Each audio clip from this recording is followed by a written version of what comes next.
দুইজন মুসলিম যখন দেখা হয় কিভাবে একে অপরকে ভালোবাসতে পারি, মহব্বত করতে পারি।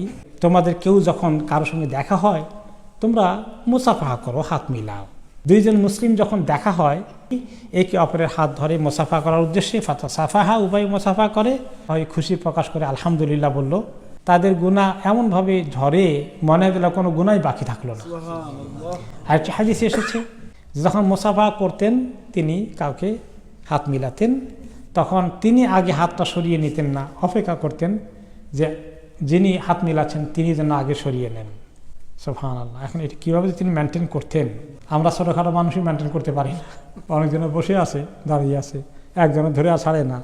এখন বিপদের কথা, ধরে রাখা তো কথা যে সে আগে নিক, কারণ রাসূলুল্লাহ সাল্লাল্লাহু আলাইহি ওয়াসাল্লাম নিজে আগে সরাতেন না। এখন ওইটা আমল করতে গেলে বাকিদের দেরি হয়ে যাচ্ছে, নিজেরও সময় নেই, কি করা যায়। সুবহানাল্লাহ। আল্লাহ তাআলা ওনাকে বরকত দিয়েছেন সময়ের মধ্যে।